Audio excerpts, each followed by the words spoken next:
یسوع المسیح کے قادر نام میں آپ کی سلامتی چاہتا ہوں۔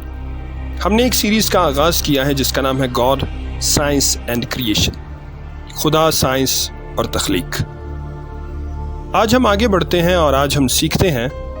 فلسفی آف کاسمولوجی پر اور سائنٹیفک کاسمولوجی، یعنی علم الکائنات کا فلسفہ اور اس کی سائنٹیفک ڈیفینیشن۔ جب ہم سائنٹیفک کاسمولوجی کی بات کرتے ہیں تو ہمارا دھیان فوراً لاز اینڈ ریگولیرٹیز کی طرف چل جاتا ہے، کیونکہ وہ لاز اور ریگولیرٹی سے ہی اپنے انفرنس تک پہنچتے ہیں، اپنے حاصل تک پہنچتے ہیں۔ لیکن ایک سوال یہ بھی ہے کہ اس کاسمولوجی کے اندر سینس کیا ہے، اس کا وجود کیا ہے؟ بہت ساری ڈسکوریز آج سائنٹسٹ اور کاسمولوجسٹ کر رہے ہیں ہر روز، لیکن ایک سوال بڑا بنیادی ہے جو فلسفے سے آتا ہے، how to seek the fundamental nature of the cosmos، یعنی اس کائنات کی جو بنیادی نیچر ہے، یعنی اس کی essential properties اور اس کی causes، وہ کیا ہے، انہیں سمجھنا ضروری ہے۔ جب ہم philosophy of cosmology کی بات کرتے ہیں تو ہم fundamentals کی طرف چلے جاتے ہیں، fundamental nature کی طرف چلے جاتے ہیں cosmos کی، اور پھر ہمارے ذہن میں یہ سوال آتا ہے کہ what is the nature of time and space، یعنی اس جو زمان و مکان ہے اس کی کیا حقیقت ہے، اس کا کانٹینٹ کیا ہے،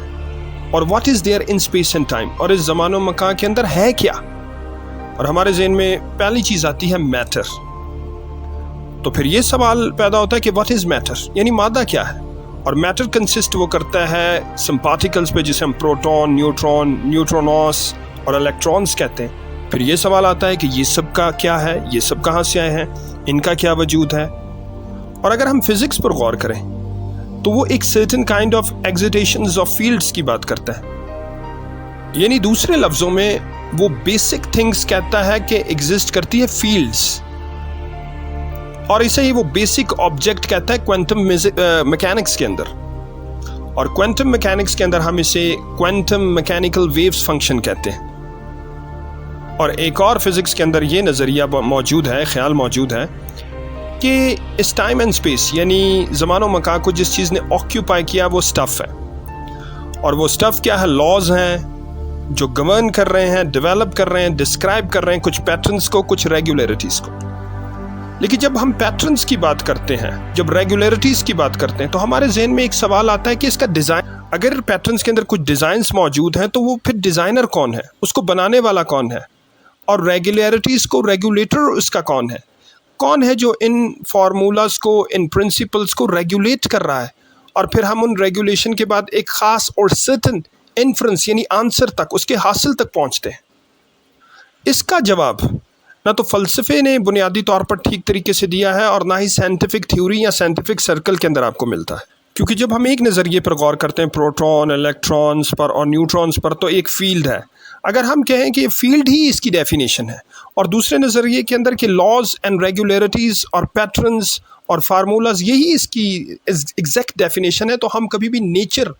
آف اس کی فنڈامنٹل نیچر آف کاسموس تک نہیں پہنچ سکتے، ہم اس کی اسینشیل پراپرٹیز تک نہیں پہنچ سکتے، ہم اس کے وجود تک نہیں پہنچ سکتے، ہم اس کے فارم تک نہیں پہنچ سکتے۔ اس کے لیے بہترین آنسر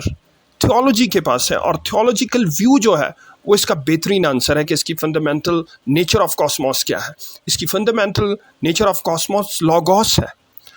اور پچھلے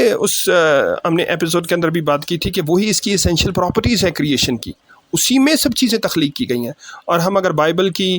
پہلی آیت پر غور کریں تو وہ یہی ہے کہ ابتدا میں خدا نے زمین و آسمان کو پیدا کیا، اور اب اگلی ایپیسوڈ کے اندر یہ بھی سیکھیں گے کہ اس کے اندر کیا پراپرٹیز تھی، کیسے ان کو تخلیق کیا گیا، کن پرنسپلز اور لاز کے ذریعے سے کیا گیا، ہم ان پر بھی غور کریں گے۔ God bless you.